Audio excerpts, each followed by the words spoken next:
Om Swastiastu, kembali lagi bersama saya Adi Wiraha. Nah, sekarang kita akan membahas tentang strategi inovasi pendidikan. Nah, langsung saja masuk ke materi pertama mengenai pengertian strategi inovasi pendidikan.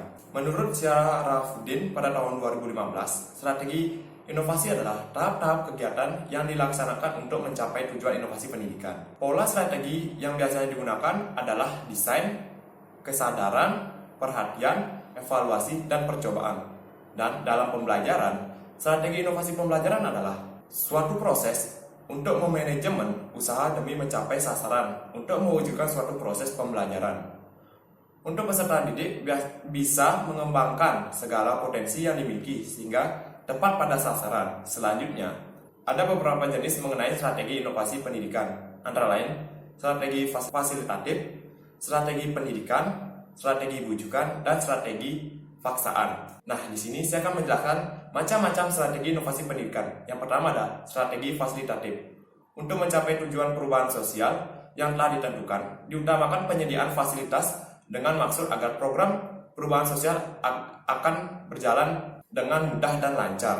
Contohnya saja dalam sehari-hari, berupa fasilitas penunjang pendidikan, dan apalagi dalam masa pandemi ini, kepala sekolah selaku tokoh utama dalam sekolah bisa memfasilitasi guru dan siswa untuk bisa menunjang pembelajaran daring. Contohnya saja seperti kuota internet dan memfasilitasi wifi atau yang lainnya di sekolah untuk menunjang guru bisa memberikan pembelajaran yang baik dan benar. Dan juga kepala sekolah bisa memantau guru dan siswa pada saat pemberian paket ini agar pemberian paket internet ini tepat sasaran dan dapat menunjang pendidikan dan tidak digunakan oleh hal-hal yang tidak berhubungan dengan penunjang pendidikan ke depannya. Yang selanjutnya ada strategi pendidikan.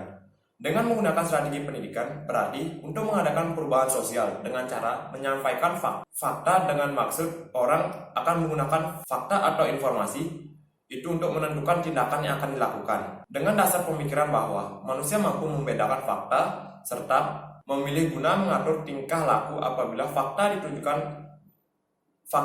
ditujukan kepadanya. Contohnya saja, dalam masa pandemi, kepala sekolah harus bisa mengubah pembelajaran yang awalnya tatap muka diubah menjadi pembelajaran daring. Dan guru harus bisa membuat media pembelajaran yang akan diterapkan untuk menunjang pendidikan ke depannya. Yang ketiga yaitu ada strategi bujukan.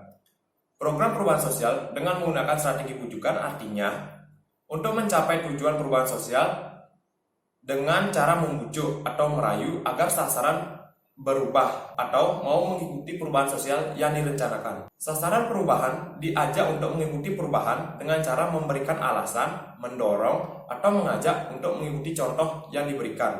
Contohnya saja, guru dapat menguji siswa untuk mengikuti pembelajaran daring dan dapat membantu atau mengajar siswa yang masih kurang mengerti dengan pembelajaran daring ini atau video conference. Yang terakhir ada strategi paksaan. Pelaksanaan program perubahan sosial dengan menggunakan strategi paksaan artinya dengan cara merubah pembelajar untuk mencapai tujuan perubahan. Apa yang dipaksa merupakan bentuk dari hasil target yang diharapkan. Contohnya saja dalam masa pandemi 19 ini, pendidikan di Indonesia dipaksa untuk melakukan pembelajaran jarak jauh atau daring untuk mencegah penyebaran virus corona ini agar tidak meluas. Selanjutnya ada petunjuk penerapan inovasi pada suatu sekolah. Antara lain yang pertama ada buat rumusan yang jelas tentang inovasi yang akan diterapkan. Yang kedua, gunakan metode atau cara yang memberikan kesempatan untuk berpartisipasi secara aktif dalam usaha merubah pribadi maupun sekolah. Yang ketiga, gunakan berbagai macam alternatif pilihan untuk mempermudah penerapan inovasi. Yang keempat, gunakan data atau informasi yang sudah ada untuk bahan pertimbangan dalam menyusun perencanaan dan penerapan inovasi.